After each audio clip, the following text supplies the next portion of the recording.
అందరికీ శుభోదయం. నా పేరు కార్తీక్. నేను 6వ తరగతి చదువుతున్నాను. ఈ రోజు మేము పరమానందయ్య గారి 12 మంది అమాయకపు శిశువులు తెలివి తక్కువతనంతో ఏమి చేశారో ఈ ప్రదర్శనలో చూడబోతున్నాం. వీక్షించండి.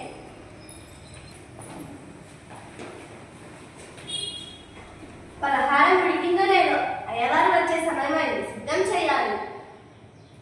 ఏమో ఆనందం, ఏం చేస్తున్నావే? ఇలా రాబోయ్. వస్తున్నానండి.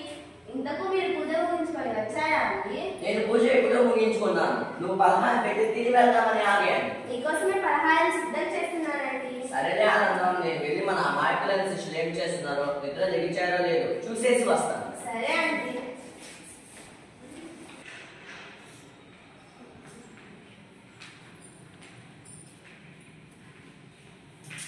అరే పడుతారా, సూర్యోదయం వస్తుంది, ఇంకా నిద్రలేదా? ఇప్పుడే సూర్యోదయం గురుగారు. అవునా పడుతారా?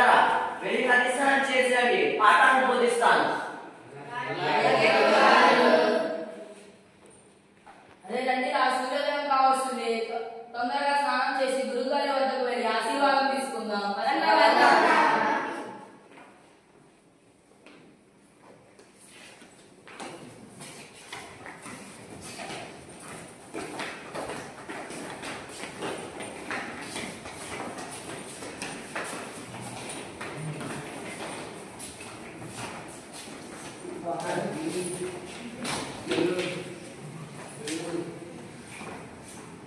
అబ్బా, నీళ్ళు చాలా చల్లగా ఉన్నాయి. నీళ్ళు చల్లగా ఉండగా వేడుకుంటే ఎదురా సన్నాసి. అరే నా వేయబోకురా.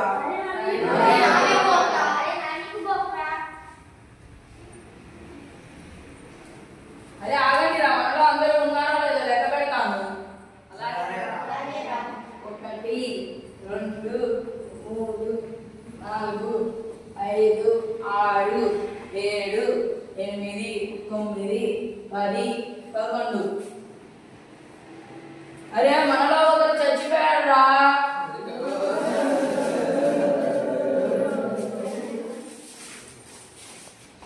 అరే నీకు లెక్కలో నేను లెక్క పెడతా చూడు. 1 2 3 4 5 6 7 8 9 10 11. అయ్యో అయ్యో అయ్యో అయ్యో, నిజంగా మాత్రం చచ్చిపోయారు.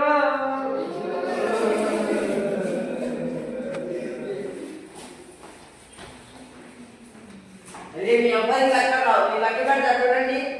1 2 3 4 5 6 7 8 9 10 11.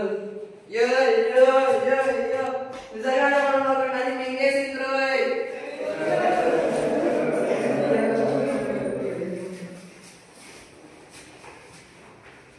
అదే ఈ లెక్కలు మనకు తెలియలా లేవు. గురువుగారి వద్దకు వెళ్ళి మన లెక్కలు తెలుసుకుందాం. పదండి పదండి.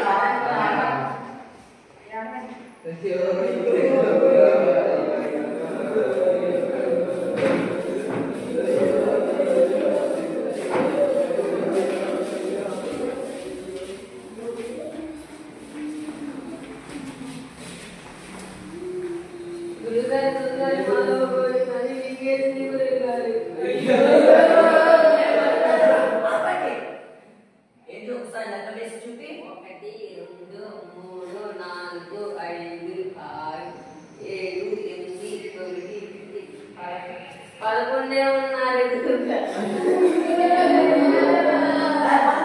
ఆపండి, ఏంటి లెక్క వేసి చూస్తారా? 1 2 3 4 5 6 7 8 9 10 11 12. అందరూ ఉన్నారు కదా, నిన్ను నువ్వు లెక్క వేసుకుని మర్చిపోయారా? పడుతాయి. ఆపండి. సరే, ఇప్పుడు మన అందరం తెలుగు భాష పద్యాన్ని నేర్చుకోబోతున్నాం. ఏ పద్యం గురువుగారు? దొరలు దోచలేరు, దొంగలెత్తుకుపోరు, పాత్రు జనము వచ్చి వచ్చి పంచుకోరు విశ్వవర్ధనంబు విద్యాధనంబురా లలిత సుగుణజాల తెలుగు బాల ఏమిటో చెప్పరా? ఏంటంటే తెలియదు గురుగారు. అడుగుతాయి, కూర్చో. చెప్పరా? అడుగుతాయి, కూర్చో. నాకు తెలుసు గురుగారు. నాకు తెలియదు గురుగారు. కూర్చోరా పడుతాయి. అరే పడుతారా? పద్యాన్ని వివరిస్తుంటే కొట్టుకుంటారా? లేవండి. సరే, ఇప్పుడు మనం పద్యాన్ని యొక్క భావాన్ని తెలుసుకోబోతున్నాం. విద్య అనే ధనాన్ని దొరలు దోచలేదు, దొంగలు ఎత్తుకుపోలేదు. దొంగలు ఎత్తుకుపోతే ఏం చేయాలి గురుగారు? అరే సన్నాసి, ముందు భావం ఏంటా? కూర్చో. విద్య అనే ధనాన్ని దొరలు దోచలేదు, దొంగలు ఎత్తుకుపోలేదు, అన్నదమ్ములు వచ్చి పంచుకోరు. విద్య అనే ధనంతోనే ప్రపంచాభివృద్ధికి తోడ్పడుతుంది. గురుగారు నాకు సందేహం గురుగారు. ఏమిటో చెప్పరా? దొంగలు ఎత్తుకోకుండా ఏమి ఉండదు అసలు గురుగారు. అబ్బా, అఘోరించాలేరా సుంతా. కూర్చో. సరే, ఇప్పుడు మా అందులో సంగీత పాఠాన్ని సాధన చేద్దాం. నాకు వచ్చి గురుగారు. ఏది పాడరా? సా రీ తర్వాత ఏమిరా? మరి రాదా? కూర్చో. నాకు వచ్చి గురుగారు. పాడరా? సా రీ గా నాకు తెలియదు గురుగారు. పడుతాయి. కూర్చో. గురుగారు నాకు వచ్చి గురుగారు. పాడరా? సా